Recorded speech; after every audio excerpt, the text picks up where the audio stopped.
Hola amigos, bienvenidos una vez más aquí a Archivos Enigma, y hemos estado en una serie de programas súper interesantes que a muchas personas nos han dicho, pucha, qué pinta que estemos hablando de ese tema. Y es que el tema de asesinos en serie ha sido, no es como morbo, sino como tendencia, creo que por las películas y por aquel montón de cosas. Y Darío, Irma, hoy vamos a estar hablando algo más allá de los temas que hemos tocado en episodios anteriores de quién son los asesinos de Latinoamérica o los top asesinos del mundo. Vamos a estar tocando ese tema, qué pasa dentro de la mente de estos asesinos, de estas personas. Vamos a tocar cómo es que un asesino se convierte. Bueno, vamos a afrontar si es que se convierte o si es algo genético. No sé ustedes qué opinan de eso. Pero básicamente vamos a ver esa perspectiva, como cómo es que una persona decide, voy a empezar a matar a un montón de personas así. ¿Estás emocionada, Irma? No. Pero para este tema debemos traer a alguien experto, y es que tenemos nuevamente aquí a nuestro amigo Guillermo Raider. Bienvenido una vez más aquí a Archivos Enigma. Muchas gracias, y la verdad es que disfruto estar aquí con todos ustedes, y la verdad son temas bastante interesantes los que vamos a tocar. No soy asesino, así que no soy experto. Voy a hablar desde el ángulo exterior. Sí, desde acuerdo más o menos a lo que uno va viendo y va estudiando también respecto a un tema súper interesante como este. Sí. Y hace poco abriste tu podcast aquí en TVS. Correcto. Nosotros estamos justo antes de Archivos Enigma el día de hoy, los miércoles a las 6. Nuestros temas son, se podría decir, bastante relacionados con Archivos Enigma. Sobre todo hablamos de lo que es nueva conciencia, es decir, meditación, terapias alternativas, energía, cómo conocerse más, los mitos, los sueños, el significado profundo de estos, pero desde un ángulo de cómo te puede ayudar para ser mejor, o por lo menos para salir un poquito de la Matrix en la que vivimos, ¿no? Sí, fíjate que es interesante porque a todas esas personas que nos están viendo, si quieren tener una dosis de que les explote el cerebro, tienen que el miércoles estar pegados con una conciencia y después Archivos Enigma. Así es. O sea, el miércoles es sí o sí cadena con TVS. Pero ya entrando un poco más al tema, a extracámaras nos hablabas y le contabas a Darío de que muchas de estas películas sí tocan como temas puntuales de cómo piensa un asesino en serie o un criminal, o puede ser esta persona que anda buscando una sed de sangre. Pues mucha gente piensa que es la persona más callada que va a matar a todo el mundo. A veces puede ser, ¿verdad?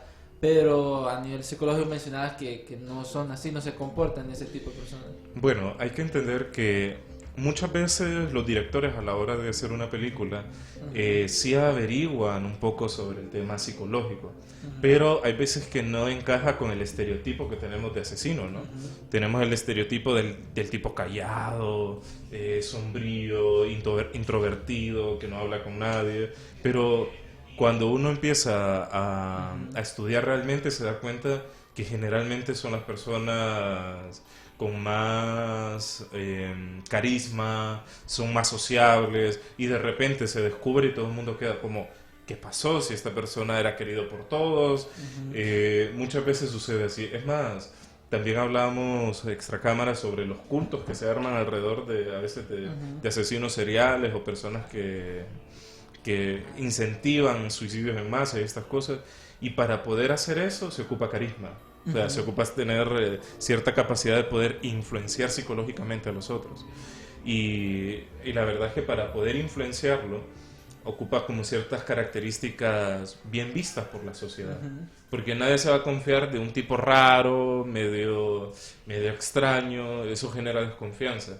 Entonces, es bien difícil. Que sí hay asesinos que tienen ese perfil, pero no lo son todos. Hay que quitarse un poquito también ese estereotipo de del tipo callado, introvertido. Más bien los introvertidos son los más sensibles, por lo tanto tienen menos, ¿cómo decirlo?, menos tendencia a ir hacia el asesinato. Como lo hablamos, que era una de las cosas de que los asesinos en serie tenían como esta habilidad, y es de la labia o de convencer. Creo que también eso le ayudaba como para atraer mujeres, porque lastimosamente las mujeres y los niños son los más afectados. El ejemplo claro era Pogo, el payaso asesino, de que era tanta la habilidad social que él tenía, que dentro de la cárcel fue prisionero y fue jefe de la prisión sin matar a nadie. Llegó al Partido Demócrata en Estados Unidos, se unió porque miró que tenía potencial, tuvo su propia empresa. Y eso es una de las habilidades que las personas que pucha, es un ejemplo a seguir, pero no saben lo que están maquinando en la parte de atrás. El ejemplo también de Ted Bundy, que era un hombre atractivo que asesinó más de 30 mujeres. Yo no sé Fue las que admitió. Correcto. Yo no sé qué tan cierto sea, pero escuché por ahí que los asesinos tienen como un perfil un poco guapo. O sea, tienden a ser atractivos o vistos de forma bastante atractiva. No sé qué tan cierto sea, pero sería un dato bastante curioso, ¿no? Y es cierto, o sea, hay que quitarse este perfil del introvertido, pero también hay que decir lo siguiente, hay veces que tienen, no son tan agresivos en ocasiones, sino que son más bien que sienten placer y son adictos al placer. Por eso hay veces que encontramos entre los asesinos que comienzan con prácticas sadomasoquistas, y así comienzan, ¿no? Cada vez quieren cosas más intensas, más fuertes, y poco a poco hasta que descubren el placer de matar a alguien. Entonces, lo que se puede decir que, ojo, no estamos hablando de que toda la persona es carismática, que son asesinos, no, porque a las personas les encanta generalizar. Sí. No es así. Sí hay rasgos que son en común, pero esos pueden ser los rasgos de un buen líder como los rasgos de un asesino. Lo que va a determinar mucho eso es, creo que, el grado de conciencia de la persona. Pero, para ponerlo un poquito así en contexto, hay una relación entre el asesinato y el sadismo.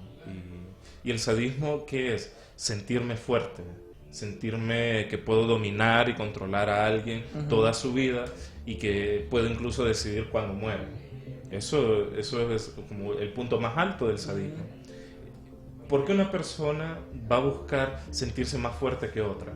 Porque en el fondo, en algún momento, se sintió débil y vulnerable.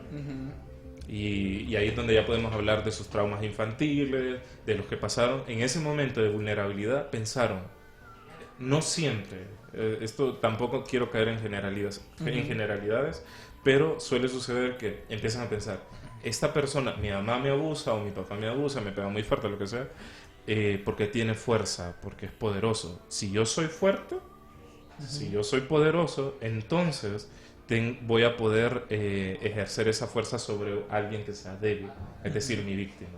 Sí, que usualmente son personas que pueden ser débiles, por ejemplo las mujeres o los niños. Son más fáciles de como que caigan en la trampa. Pero yo no sé si ustedes han investigado de casos de mujeres asesinas. Sí. Ajá, cuéntenme. Bueno, una de las que a mí me llama la atención fue una condesa llamada Elizabeth Bathory. No sé si has escuchado que ella mataba jóvenes vírgenes para bañarse en su sangre y conservarse joven. ¿Y qué podemos ver ahí, por ejemplo? Si le hacemos un análisis bien cortito. Placer. Hay placer. O sea, hay un hedonismo y una vanidad de quererme mantener bella. Ahí no hay... Joven, perdón. Que está relacionado joven con la belleza. Ahí no hay nada de sadismo, no hay nada de querer destruir al otro, sino hay un deseo de placer, de sentirme que esto me va a dar la sensación de permanecer siempre bella. Entonces, esto es otra cosa, que es que el asesino también, o sea, hay varios tipos, y está entre el sádico que busca el poder, como aquel que tiene debilidad por el placer, el gusto de esto. Digamos, y tocando más como mujeres asesinas, además de, ¿cómo que se llama? Elizabeth Bathory. Elizabeth Bathory, de que es como, en la lista está como una de las mujeres asesinas top, porque mató un montón de personas, pero también está esta asiática que se llama Shi Jianqiao, 1906 a 1979. Ella, nacida en Shi Gulan, los caracteres que eligió Xin Jianqiao significan espada y levantar y simbolizan su promesa de vengar la muerte de su padre. Ya no es placer, sino es venganza. Correcto. Quien fue decapitado por el caudillo Sun Xiaofang en 1925. 10 años más tarde, cuando Sun Xiaofang se había retirado o se habían convertido al budismo, Jianqiao lo rastreó, pero no usó una espada, le disparó en la cabeza mientras rezaba en un templo budista. En lugar de huir de la escena, se quedó y confesó sus acciones a los transeúntes, incluso les entregó folletos, lo que era parte de un gran plan para atraer la atención de los medios y la simpatía pública por su causa. Tras un juicio de alto perfil, fue indultada en 1936, ya que su caso fue considerado éticamente justificado porque era un acto de piedad filial, respeto por los padres, y murió en 1979. ¿Cómo miras eso? Esto es otra cosa. Independientemente de si es un asesino o no, hay ciertas características que tiene una persona que puede caer en actividades que exceden a la norma social o que pueden pasar líneas como el robo, etcétera, que es que existe una ética a conveniencia. Es decir, justifico que robo porque soy pobre, un ejemplo. Si soy pobre tengo derecho a robar. También está el tema aquí, tengo el derecho a matar porque es venganza o porque estoy haciendo un bien social. Recuerdo esta serie que creo que la vez pasada medio lo hablamos un poquito, Dexter, ¿no? Que fue Dexter, el asesino, el asesino serial, esta serie que fue famosa en su tiempo, que es que el tipo solo mataba gente mala, o sea, a otros asesinos, etcétera. Pero al final era un asesino, pero se justificaba de que lo hacía por un bien, ¿no? Estoy salvando al mundo de la lacra. Entonces se generan como una ideología que los protege de sentirse culpables. Entonces por eso es que el asesino no siente culpa, porque ha generado todo un sistema de creencias al respecto de su actividad, que es que lo protege de no sentirse ni culpable, y entonces uno ve a veces entrevistas de personas que no tienen ni como ningún remordimiento de conciencia, porque hay todas unas creencias que vienen, que justifican su acción, que para él estoy haciendo lo correcto, estoy haciendo lo bien. Y que en el caso de esa serie fue también porque los papás creo que fueron asesinados. Correcto. Entonces él Sí, tomó esa conducta. correcto. Hay que entender de nuevo que no necesariamente un asesino tuvo esa misma experiencia, pero sí pudo haber tenido un pasado un poco difícil, se podría decir. Pero ahí estamos hablando del asesino sádico. De nuevo, está el asesino que puede buscar el placer. Entonces hay que hacer una diferencia. Entonces está el que me la pasé muy difícil y ahora me vuelvo un vengador.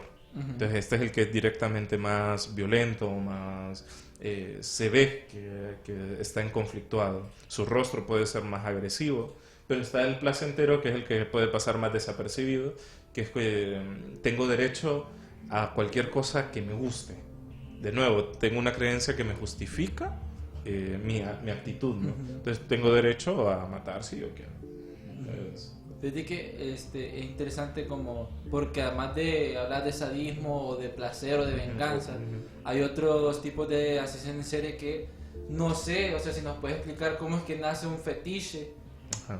Porque muchos asesinos en serie tienen como fetiche como solo los pies, solo las manos. Y creo que en esta serie Mindhunter había uno de que le encantaban los zapatos de la mujer, pero venía algo de la mamá, entonces no sé cómo nace. Correcto. Bueno, hay que entender qué son los traumas. Los traumas nos fijan a ciertas situaciones, ¿no? Por ejemplo, antes de llegar a un trauma un poco más duro, voy a poner el siguiente ejemplo. De pequeño a mí me humillaron en un hospital donde había una Cruz Roja. Entonces, eso queda grabado en mi mente y se quedó fijo la Cruz Roja. Entonces, esa Cruz Roja, cada vez que yo veo una Cruz Roja, yo me puedo sentir un poco raro. No necesariamente mal, pero sí medio incómodo, porque mi mente asoció la Cruz Roja con la humillación. Entonces, cuando sea adulto, cada vez que mire la Cruz Roja voy a tener como un efecto en mi psique. Ahora, ¿qué podría pasar, por ejemplo, si me pegaban con un zapato? Y empecé a desarrollar con el tiempo una actividad así como criminal. Bueno, ese zapato es un símbolo, el símbolo del poder. Entonces, este zapato es, por decirlo así, es mi deseo con respecto a ese poder con el que me castigaron, pero también representa no solamente mi deseo, sino que también con mi castigo. Entonces, se van generando asociaciones a ciertos símbolos, de acuerdo a los traumas que vivió la persona, ¿no? Nadie está exento a tener traumas, ¿no? Lo que no significa que por tener un trauma tampoco vas a terminar. ¿Y se pueden quitar esos traumas? Claro, precisamente. Bueno, la hipnosis podría ser, la psicoterapia, en fin, hay muchos métodos de empezarse a liberar de estos condicionamientos que traemos. Y que lo mejor es eso, darnos cuenta de que tenemos condicionamientos que no es que nos van a llevar pero sí nos pueden molestar la vida. Es decir, si tengo un trauma con las mujeres, nunca voy a poder tener una buena relación con ellas, por ejemplo, o las mujeres con los hombres. Entonces, al no tener buenas relaciones, mi vida se ve afectada por eso. Y a veces no nos damos cuenta, sino que buscamos excusas.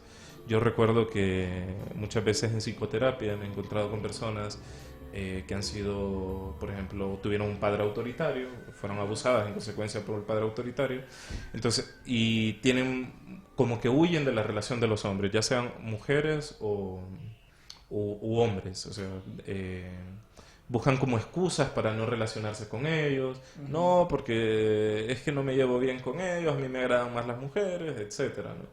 Y todo eso es porque hay un miedo de fondo que no ha sido concientizado.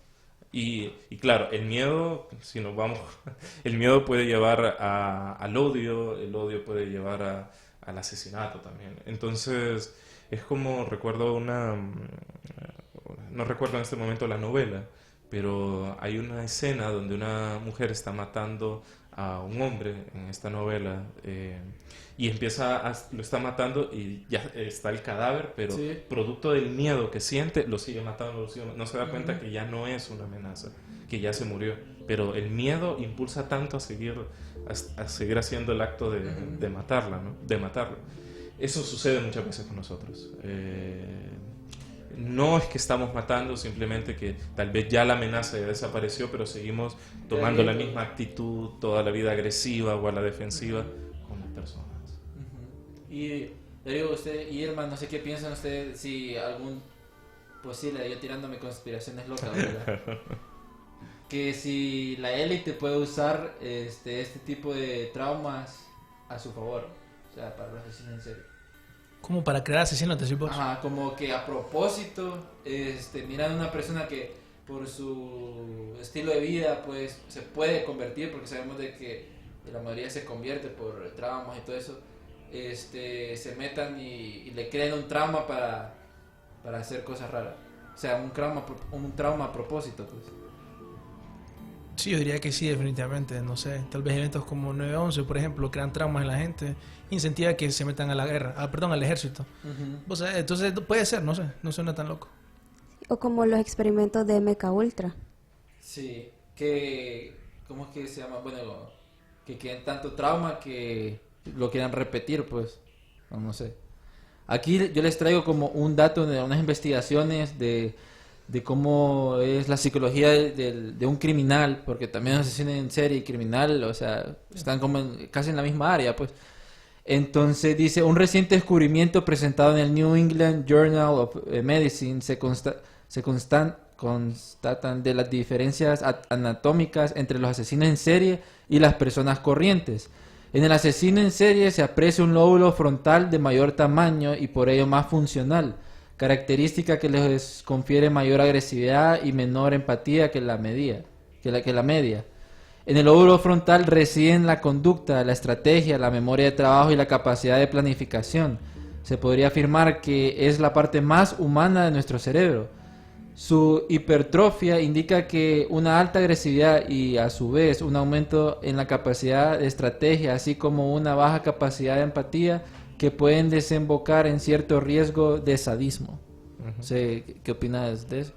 Hay ciertas cosas que es que siempre me ha quedado la pregunta. Ajá. Esto es una pregunta muy personal. Si nosotros generamos estos efectos en el cerebro o el cerebro genera estos efectos en la personalidad. Esto siempre ha sido una pregunta que me he hecho. Por ejemplo, se habla de que tienen... Por ejemplo, hay una parte del cerebro que tiene que ver con la parte más emocional, como la empatía, ¿no? Que está como más reducida. Pero yo me pregunto, si la persona ha venido haciendo esta actividad, tarde o temprano eso podría tener un efecto físico, haciendo que esto se vaya reduciendo. Pero también queda la pregunta, si esto ya nació así, entonces esto le da una tendencia a que pueda actuar de esa manera. Yo me quedo con la interrogante. ¿Nosotros afectamos el cerebro o el cerebro nos afecta a nosotros? Si nos quedamos con la segunda, si el cerebro nos afecta a nosotros, nos preguntamos, entonces, ¿qué tan libres somos? Entonces, ¿qué tanta capacidad tengo yo de decidir si yo ya vengo como un paquetito elaborado? Entonces, ya tengo, como quien dice, el cerebro hecho para ser un criminal. Entonces, esta persona no tiene una posibilidad de cambio fuerte. Prefiero tener la creencia de que nosotros afectamos al cerebro y por lo tanto este se va modificando de acuerdo a nuestra forma de ver la vida. Pero siempre me quedo con el signo de interrogación. Lo que sí es cierto es que hay personas que, por ejemplo, nacen con más inclinación visceral. Una inclinación, por ejemplo, que se puede ver. Hay una parte muy primitiva en el cerebro que se le conoce como el cerebro reptil, que es la parte como más reactiva, ¿no? Que es la misma que tienen los reptiles, curiosamente. La parte más empática, amorosa del ser humano es algo que se llama el cerebro límbico, que es como la parte más femenina. Curiosamente, también las personas que son excesivamente racionales, como dijimos, una persona que empieza a desarrollar esta actividad hasta como hobby, se podría decir, se ha generado todas unas ideas al respecto y ha generado una ideología con la cual justifica sus actos, ¿no? Quiere decir que hay una capacidad racional muy fuerte, entonces, y probablemente una capacidad emocional muy, muy, muy baja. Pero o utiliza sus emociones para conectar con la gente, pero no para conectar de forma de sentir el dolor de los otros, sino para llevarla a mis propósitos.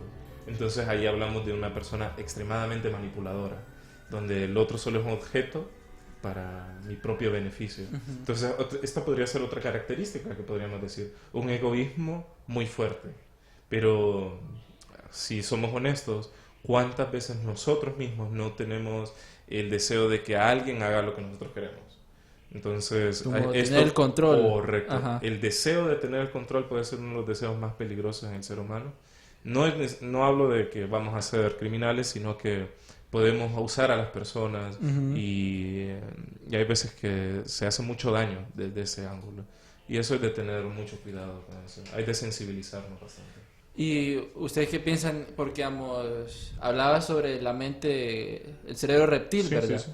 Entonces, sabemos de que, bueno, en ciertas enfermedades el ser humano siempre tiende a ser violento, como que se tiene esa tendencia de violencia. Como la esquizofrenia, no sé, otros. El trastorno bipolar. Ajá, pero siempre van como esa tendencia de ser violentos. Pero es por ese cambio de la química del cerebro. Es posible que esta gente criminal, o sea, tenga una tendencia desde que nace o va construyendo como segrega más químicos del cerebro para llegar como más violentos. Hay personas que, por ejemplo, después de un accidente cerebral, su comportamiento cambia muchísimo y puede llegar a tener episodios de violencia muy fuertes. Ahí sí hay como quien dice un origen meramente neurológico, que esto lo puede hablar mucho mejor un psiquiatra, que lo ven bastante a menudo, que es que los efectos sobre el cerebro pueden generar estas cosas. También, por ejemplo, el consumo de mucha carne también a veces se ha demostrado que también da estas tendencias. El abuso de drogas, etcétera. El punto es que todo aquello que te desensibilice te va generando algún efecto también en el cerebro. Y este es el punto. Cuando soy insensible al sufrimiento ajeno, puedo hacer lo que quiera, porque no me importa el sentimiento del otro. Y eso también es un llamado a nosotros mismos, porque cuando hablamos de los criminales, los criminales, como que nosotros no fuéramos insensibles también. De alguna manera, cuando uno no es también un poquito consciente del dolor de otras personas, ahí hay algo, una semillita de egoísmo, ¿no? Entonces, esto creo que también es un llamado a nosotros mismos y a nuestra conciencia de mirar, hey, qué tan insensible yo soy al sufrimiento ajeno. Miro muertes y ya me da igual. Incluso, o solo me preocupo por el sufrimiento de mi familia y ahí quedó todo. El sufrimiento de personas que no tengo lazos sanguíneos o afectivos me da igual. Estas actitudes van generando sociedades más violentas. Y hay que decir que sociedades más violentas generan asesinos. Entonces la violencia se va esparciendo como un virus en la medida que uno es insensible al sufrimiento ajeno. Eso es como un llamado a la conciencia también. No hay de decir, es que los criminales son... No. Hay de ver también qué cosas originan esto en la sociedad para que nazcan individuos de esta manera. Sí. Entonces hay veces que uno con la insensibilidad pone su granito de arena en la violencia que vivimos. Sí. No es que somos totalmente culpables tampoco, porque no es así, pero hay de hacer un llamado a la conciencia. Y es que esa pregunta puede saber si es algo genético, algo como decías que no se puede cambiar, que viene programado, por decirlo así, o es algo del ambiente de cuando uno crece. Es una pregunta que se han hecho muchas veces. Sí. Por ejemplo, un estudio de gemelos de Minnesota en donde buscaban encontrar factores genéticos del ambiente para que un sujeto desarrolle características de psicópatas. El estudio encontró que la psicopatía es 60% heredable. O sea, al final ellos encontraron como una relación pues en eso, genética, y era un estudio de gemelos. Eso como que le llama la atención porque si son gemelos, tienen la misma genética y todo eso. Curiosamente, hoy tuvimos un programa en Nueva Conciencia, el programa anterior de Archivos Enigma, donde hablábamos un poquito de el tema de constelaciones familiares, que lo que trata es sobre el linaje que uno trae de nuestros ancestros. Hay que decir que uno hereda también los problemas de los padres, los problemas no resueltos. Y ahí uno ve, por ejemplo, que si un padre abandonó a sus hijos, muy probablemente alguno de los hijos va a hacer lo mismo. Y hay como un patrón que se va repitiendo. ¿Hasta qué punto eso es genético? Pues pueda que sí. Pero quiere decir que la genética, si aceptamos que la genética no solo es algo biológico, por ejemplo, heredo una enfermedad, sino que también puede decirse que en los genes también va la mente de mi padre, la mente de mi madre. Entonces no solamente heredo el aspecto físico que va a formar este cuerpo, este rostro, sino que también puedo heredar aspectos psicológicos. Y sí, es cierto, la influencia que tienen la herencia de nuestros padres genética es muy fuerte, es muy muy fuerte. Puede llegar hasta un 50 o 70% en casos en que la persona no tenga ninguna autonomía, por decirlo de alguna manera. Si uno es muy automático, es más posible que la persona esté repitiendo los patrones de los padres, incluso que los vaya volviendo todavía más extremos. Mi papá le pegaba a los perros, yo ahora ya le pego a personas. Después mi hijo ya no solamente le pega a personas, sino que le pega a mí. Y así va la cadena volviéndose cada vez más grande, ¿no?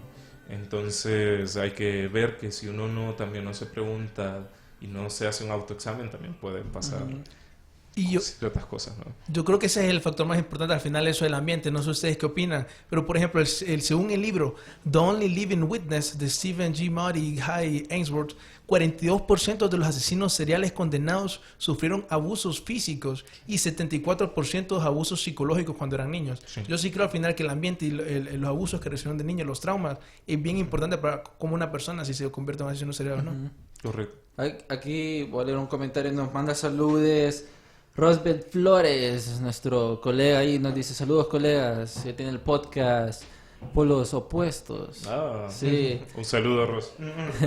Ahí vamos a tenerlo invitado después. Por aquí también nos escribe Dirien Vanegas, Isis Calderón, Sadí Castañeda desde Comayagua, Miguel García que está en Guatemala. Saludos. Y Javier Méndez también, dice que muy buen tema.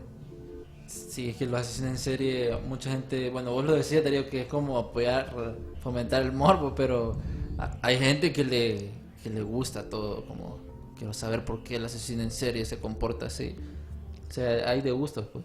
También hoy estaba yo analizando el caso de este jugador que lo mencionábamos, Aaron Hernández, que fue... Sí, el caso que dejó el Illuminati ahí. Ajá, que pasa también, como él, que muchos asesinos se terminan suicidando. Sí, porque también hay que ver que se le puede perder el miedo a la muerte cuando estás tan cerca viéndola. Y también está esta... O sea, como decía Darío, a veces se ha sufrido de abuso y entonces se empieza a cuestionar la persona. Si hay un Dios, ¿por qué me permitió que me hicieran esto? Y empieza a quitarse toda la ética, la moral y empieza a volverse como un ser totalmente frío, porque en el fondo ha perdido toda fe en la vida, entonces y en una inteligencia superior. Entonces, por lo tanto, el suicidio no va a representar nada porque igual no existe nada. O sea, puede haber una relación con eso. Pero también es bien curioso que muchos asesinos también mitifican figuras religiosas y hasta también hacen cosas bien interesantes, bien fumadas, se podría decir, con imágenes religiosas y estas cosas, ¿no? Entonces, como que se van combinando el tema... Y ahí ya podríamos hablar de esquizofrenia. Entonces se van combinando como los símbolos que tiene la persona y crea su propia como cosmobiología. La Virgen me está mirando, qué sé yo. Me está hablando. O incluso asesinan y después vienen el tema culposo y se hacen daño a sí mismos, producto de no lo quería hacer, pero lo hice, porque se vuelve algo compulsivo, ¿no? Y entonces se empiezan a hacer daño a sí mismos. Hay veces que hay muchas formas, varios ángulos de ver a un asesino y también no todos son iguales. Hay que entender que también está el caso, por ejemplo, los casos esquizofrénicos donde una persona está fragmentada por dentro, muchas veces actúa y una parte de sí misma está como apagada y cuando asesinó a alguien y de repente se apagó esa parte de asesino y apareció la parte religiosa. ¿Qué hice? Y después no puede con la culpa, entonces necesita otra parte y aparece otra parte de sí y ahí se van generando personalidades y habitaciones entre esas personalidades. Y cada una tiene como una forma de actuar diferente y ese tipo de cosas. Y yo creo que eso es lo más importante de este tema, pues ese enfoque, porque sí tiene una utilidad analizar el aspecto psicológico, sí. Y también como mencionabas que solo está como el aspecto psicológico de la persona, pero también están otros incentivos, como por ejemplo el mencionábamos el aspecto esotérico, está también el aspecto, por ejemplo, que podemos mencionar de Mecha Ultra, que al final todo esto afecta bastante, porque sí, o sea, como mencionabas, una asesino en serie siempre tiene una lógica de por qué él hace esas cosas. Él en su mente, él siempre es una víctima y todas las cosas que él hace, las víctimas que le elige, cómo mata a esas víctimas, todo eso tiene un montón de significado, de importancia. Correcto. Y al final yo creo que este tema es bien, o sea, sirve para, digamos, para futuro, para tratar de prevenir esto. Como no sé si ustedes han visto como listas dicen de que señales de psicópatas en sus niños.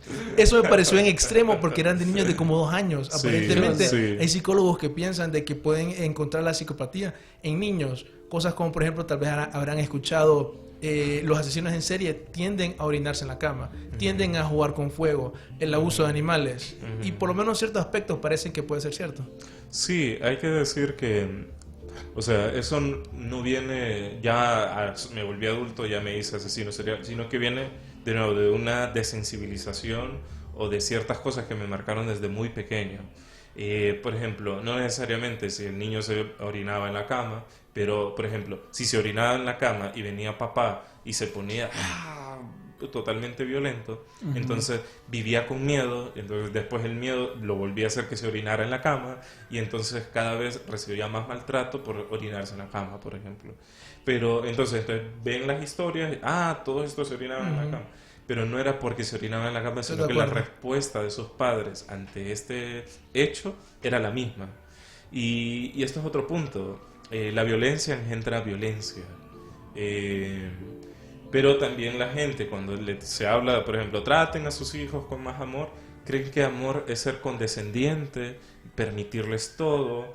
Y eso genera otra cosa que es que se vuelven totalmente de no, me lo merezco todo y por ser yo me lo merezco todo y entonces puedo permitirme, de no, la moral hecha medida, puedo permitirme lo que yo quiera a mi persona. El amor va más allá de ser consentidor y esto hay de entenderlo. Entonces, la forma de educación no es ni la violencia ni ser condescendiente, se podría decir. Aquí nos comenta Javier Méndez, a veces los juegos tienen parte de culpa por la violencia mostrada en ellos. Me imagino que se refiere a los videojuegos. Claro. El detalle es que esto me da risa. Me van a matar por lo que voy a decir, pero hay veces que me da algo de risa porque a veces acusamos a los videojuegos, pero no ven la violencia que está en el hogar, no ven la violencia del día a día, etcétera, ¿no? O sea, acusamos, por ejemplo, vamos a la casa, está un juego ahí violento, pero, mi hijo, por ejemplo, este caso de México, ¿no? Que un niño vino a agarrar un arma y... No vamos tan lejos aquí que se perdió un niño jugando videojuegos. Entonces, y se le echan la culpa al videojuego, pero creo que si se hace un análisis a ese hogar, probablemente papá era violento, usaba malas palabras, pero la culpa es del videojuego. La culpa es del videojuego que les enseña a ser violentos, a agarrar armas, que sí, es cierto que debería haber mucho cuidado con los juegos que juegan unos niños, porque la mente de un niño es súper influenciable, pero hay que ver también el medio ambiente en el que está. Antes de decir, es que el niño está jugando un juego violento, también hay que ver si yo le estoy mostrando violencia a mi hijo, la forma en que trato a mi esposa o la forma en que mi esposa me trata a mí. Eso ya, si yo no le estoy dando un buen ejemplo, por eso es que le digo, me van a matar por eso, pero la verdad es que primero creo que hay que comenzar con uno. Si yo no estoy siendo violento con la gente a mi alrededor y empiezo a ver un comportamiento violento, tengo el derecho moral de decirle, hey, ¿qué te pasa? Yo no te estoy enseñando esto. Pero hay veces que no hacemos eso, sino que lo que venimos es echarle la culpa. Es que la televisión, es que... No, de nuevo, me hago el de la lista gorda, no me veo a mí. Entonces, sí, claro que la mente de un niño es influenciable y es influenciable por un juego violento, pero primero hay de comenzar en casa, antes de echarle la culpa a los videojuegos que no está en nuestras manos. Sí. Porque cada vez van a haber más juegos más violentos. Por ejemplo, vemos novelas que están incentivando cada vez más la violencia, el narcotráfico, lo que sea, y poniéndolos como héroes a los narcos, por ejemplo. Y todo esto está influenciando a la sociedad. Pero eso no está en nuestras manos, no podemos controlar que cancelen estas cosas ni cancelen los videojuegos. Lo que sí está en nuestras manos es qué ambiente le vamos a dar a nuestros hijos. Si nos ponemos a pensar, si en el caso de ser padres, y si vamos a ser futuros padres, pues eso sería bueno como tenerlo en cuenta, ¿no? Pero fíjate que es importante que la gente sepa, o sea, todas estas cosas que venimos diciendo de que los perfiles psicológicos de la mente criminal, de asesinos en serie, es porque en la casa los maltratan o que han tenido traumas. Creo que esto no lo hubiéramos visto así a nivel internacional si no fuese por este personaje agente del FBI que se llama John E. Douglas, que las personas que han visto Mindhunter, él trabajó con este otro personaje, bueno, su compañero Ressler, quien ellos dos se unieron porque no entendían la mente de los criminales en los años 70, 80, por ahí, si no me equivoco. Entonces, esa área se dedicó a entrevistar asesinos en serie para entender sus patrones, para entender sus traumas, y empezaron a ver esos mismos patrones que hemos estado hablando durante todo el programa, como que fueron abusados sexualmente, una casa horrible, estaban aislados, sufrían de abusos y etcétera. Pero si no hubiese sido por él, y creo que lo interpreta bien ahí en la serie Mindhunter, de que él se metió tan a profundidad en la mente de los criminales, que él ya no grababa las conversaciones, sino que se las memorizaba, y para no intimidar a los asesinos seriales. Y creo que en la parte no del FBI, sino en la parte de asesinos en serie, el que más ayudó fue Ed Kemper, que fue el más como que empezó a hablar aquel montón de cosas. Y lo malo de esto, él menciona que él ya sufría pánicos en su vida personal de escuchar tantas anécdotas y meterse tanto en la mente de un asesino en serie, porque él tenía que pensar como un asesino en serie para entender los casos. Entonces pienso eso que a nivel personal te puede afectar bastante. Claro, de nuevo, y no nos gusta aceptar que somos seres influenciables. Generalmente nos gusta pensar que nuestros pensamientos son originados por nosotros mismos y que nosotros llegamos a ciertas conclusiones y a ciertas opiniones, pero la verdad es que en cada contacto nos estamos influenciando. En este momento, por ejemplo, hablando de estos temas, nosotros estamos influenciándonos. Sí.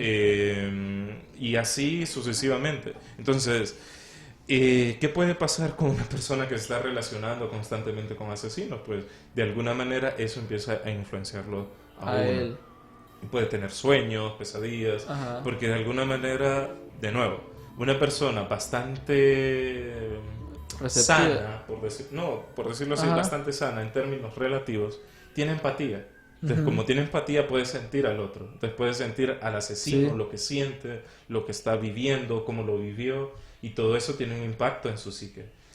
Por eso se recomienda, por ejemplo, los que trabajamos con salud mental, porque somos como para rayos, estamos recibiendo los rayos constantemente, tener un mes de vacaciones, de olvidarse absolutamente de todos los casos. A veces se habla de tener un año sabático para limpiarse, porque uno se intoxica realmente de escuchar tanto eso. Incluso las personas con mayor experiencia empiezan también manteniendo un ritmo de trabajo bastante fuerte. En términos de salud mental pueden quedar bien afectados. Y fíjate que eso es interesante lo que decís, porque somos como esponjitas. Entonces ahí depende de cómo nos relacionamos y con quién nos van a modificar nuestra personalidad. Y es que Douglas también, él decía una frase: no creo que exista el mal, que estas personas nazcan con un gen de la maldad o una especie de gen asesino. Lo dijo en una entrevista con la BBC. También dijo: creo que estas personas se hacen malvadas y son llevadas a hacer estos crímenes que ciertamente son malignos. Entonces él ahí, me imagino que por su vasta experiencia y la investigación que ha ayudado bastante al FBI a encontrar bastantes criminales, asesinos en serie, él dice que los asesinos se hacen, no es que nacen, porque mucha gente dice: no, es que él nació maligno, él es satánico, él es del demonio y que por eso que por eso es asesino. Está esa creencia también de que muchas personas son poseídas por seres espirituales y así es. Cosas así.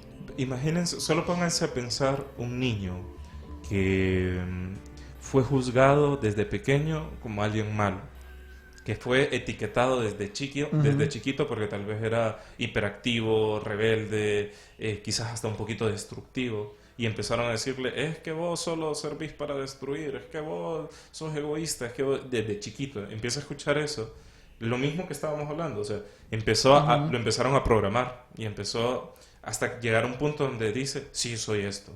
Se creyó todo el cuento con lo que lo empezaron a juzgar, ¿no? y después lo vuelve hasta todavía más fuerte. Entonces les voy a demostrar lo malo que puedo ser, les voy a demostrar lo terrible que puedo ser, producto de que ha recibido una cantidad de programación, porque eso es estar programando a un niño, definirlo, encasillarlo, y bueno, ya sabemos qué puede pasar de todo eso. Así que hay que tener cuidado con encasillar a un niño bajo una etiqueta.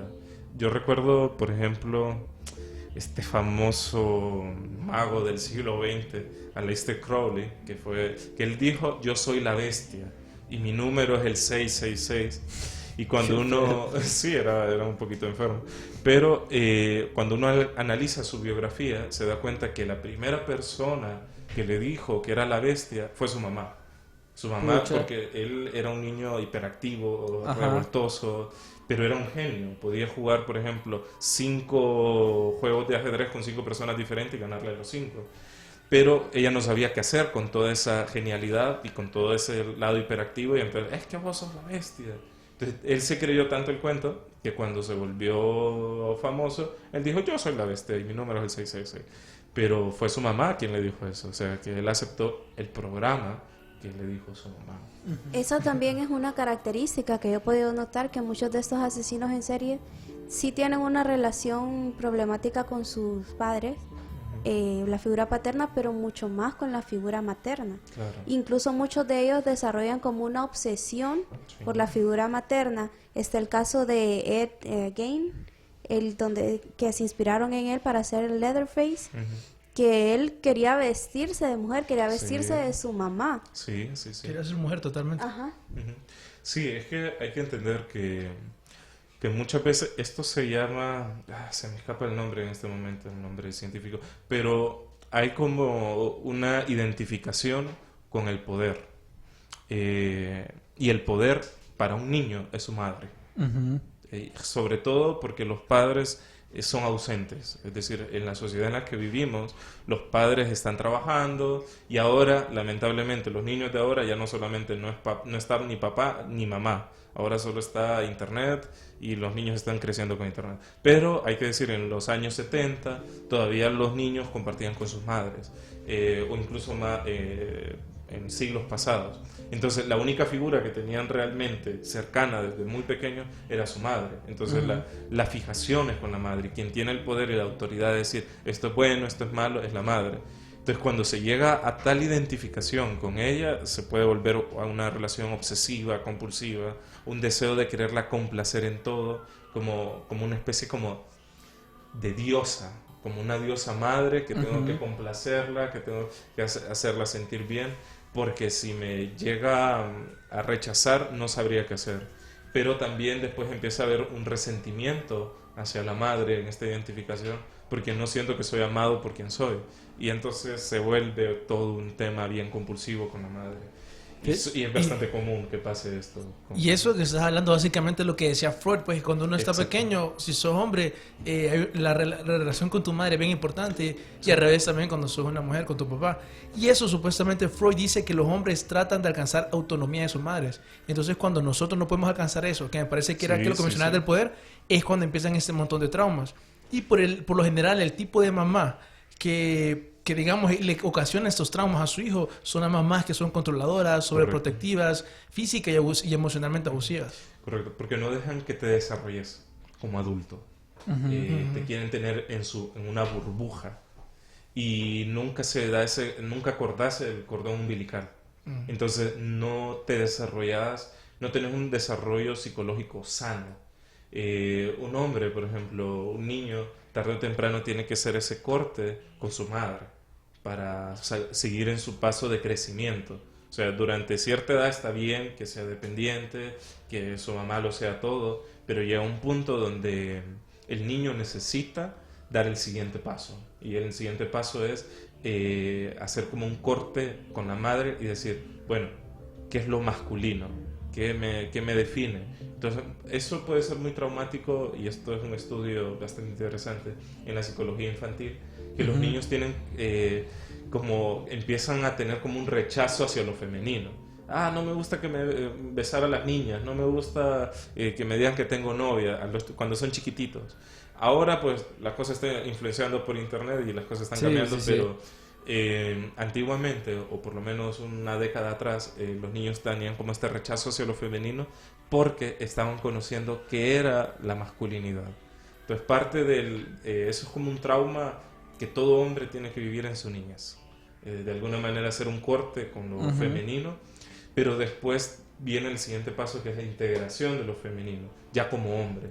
Pero hay veces que no se da, que se queda solo con el desprecio por lo femenino y lo trato como algo inferior, como algo desdeñable. Y eso que mencionas creo que es bien importante, porque un montón de asesinos en serie al final crecen y tienen misoginia. Así es. Entonces sí, creo que es por eso. Precisamente. Se nos está acabando el tiempo, ¿no? Sí. Precisamente es lo que pasa, como no se da este corte y no se da, como quien dice, esta división necesaria para que el niño tenga un desarrollo psicológico sano, se generan unos apegos terribles. Y después como una fijación, ¿no? Pero es una fijación destructiva, porque no se formó en base a algo amoroso, se podría decir, sino que se formó por quizás ansiedad, miedo.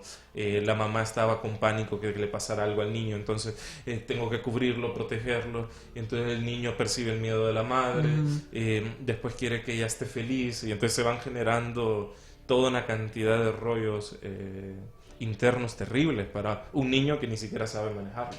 Y fíjate que hablando de niños, ya para irnos también, es que los asesinos seriales que hoy conocemos son como tendencia entre los años 70 y 80. Entonces, ¿por qué es que hubo tantos asesinos en serie en esa época? Entonces, hubo un investigador que se llama Peter Bronsky, que él se dedicó como a investigar el por qué hubo tantos asesinos en serie en esa época, y es que en sus investigaciones él miraba que la posguerra de la Segunda Guerra Mundial, muchos de los hijos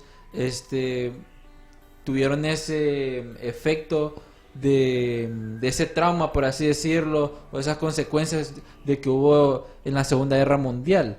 Y entonces el historiador logró determinar que muchos de los asesinos seriales eran niños durante la Segunda Guerra Mundial, y a los años posguerra, un periodo en que los efectos de la guerra y sus horrores no se discutían abiertamente.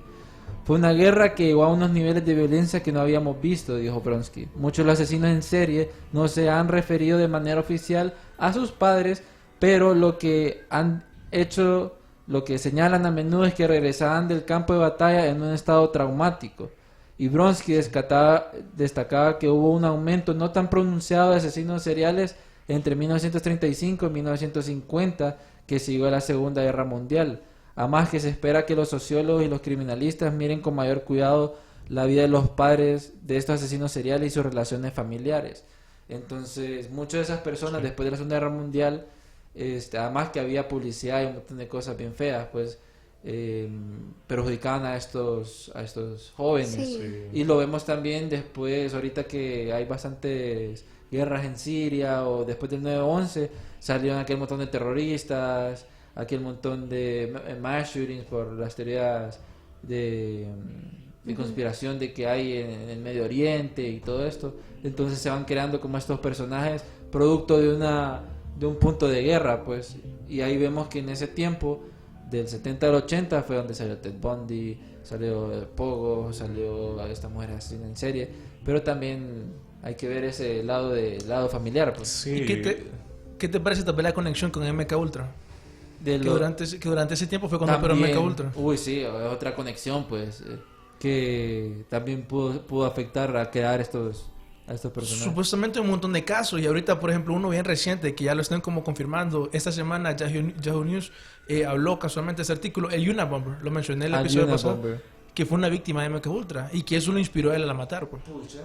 Sí, entonces son como cosas que hay que ver, pues. Y es que en ese tiempo el FBI y la CIA estaban metidos en un montón de rollos de la mente, que ahí salieron estos tipos. Siempre se ha querido tener un control sobre la mente. Tener también creo que el MK Ultra, si no me recuerdo, una de las razones por las cuales la CIA empezó a investigar fue precisamente por el efecto que tenían los soldados cuando regresaban de la guerra, que venían arrepentidos, venían con unos sentimientos de culpa, que generalmente en la guerra como que apagaban esa sensibilidad de la que hablábamos, pero que una vez terminaba la guerra y regresaban a casa, venían extremadamente traumatizados y no eran los mismos. En consecuencia, ellos empezaron a querer desarrollar como agentes perfectos, agentes que no tuvieran culpas, agentes que no tuvieran ningún remordimiento. Y hay que decir que para que una persona sea desensibilizada, tiene que estar en contacto con violencia de forma muy continua. Y por eso es que se escucha de experimentos bien feos de MKUltra como torturas y estas cosas, porque lo que están buscando es desensibilizar a la persona. De quitarle la personalidad. Correcto. O quitarle todo rastro emocional que le permita operar sin necesidad de caer en depresión, porque tarde o temprano una persona que ha estado en estos efectos cae en estas situaciones de violencia, cae en la depresión, porque es un ser humano, tiene un corazón que tarde o temprano aparece. Entonces la búsqueda del soldado perfecto, del agente perfecto, muchas veces se llegó a torturas por ese tipo de cosas. Da para mucho eso. Y el tiempo, o sea, es corto. Siempre cuando tenemos esos temas, Sunrider como que escucha que rapidito. Pero, dando ya noticias, la próxima semana vamos a tener excelentes noticias para toda esa gente fanática de Archivos Enigma. Y también vamos a tener dos sorpresas porque entrevistamos a alguien súper buenísimo, que se lo tenemos pendiente ahí porque se lo vamos... Súper importante en el mundo de la informática. Sí, que ese ya lo vamos a estar subiendo para que lo estén mirando. Y bueno, estén pendientes del podcast de todos los miércoles. A las 6 de la tarde. De las 6 de la tarde. ¿Qué van a hablar la próxima semana? Y creo que vamos a seguir con el tema de constelaciones familiares, es decir, de cómo nuestros ancestros nos afectan a nosotros, cómo seguimos patrones familiares. Todo eso vamos a estar hablando un poco. Entonces a la próxima semana chequen ahí para que les vuele la mente. Estamos muy cerca de nuestro primer aniversario. Sí, entonces pendientes de eso. Sí. Y muchas gracias. La verdad es que siempre es un honor estar con ustedes y pues también gracias a ustedes conocí a TVS y también tengo un podcast acá. Así que gracias y es un gusto. Cuando quieran, pues cuentan conmigo. Dale, muchas gracias. Gracias. Entonces, Darío, de información para irnos. Pues bueno, que mira, ese tema, ¿verdad? De los asesinos en serie es bien loco. Hay algo, por ejemplo, que tal vez me gustaría mencionar, que es eso lo que mencionabas al principio, del estereotipo que se tiene en los asesinos en serie, que algunos son callados y todo eso. El FBI encontró que hay dos diferencias, que son los que son sistemáticos y los que no son tan asistemáticos, tan metódicos. Los que son bien carismáticos, los que no parecen asesinos en serie, son los sistemáticos. Y por lo general tienen una gran inteligencia, una inteligencia alta. Y de ahí los que no tienen sistemáticos son los que más bien son los callados, los que son bien reactivos y todo eso. Correcto. Entonces es como una categoría bien interesante. Está como hablamos, el vengativo y el que lo busca desde la estrategia y el placer. Son dos estrategias y dos ángulos muy diferentes. Pero esto más y muchos temas más vamos a estar tocando en los otros episodios de Archivos Enigma. Entonces estén pendientes de toda la información que vamos a estar sacando, porque se viene una bombita especial para todos. Y esto fue Archivos Enigma. Nos vemos, amigos. One small step for man.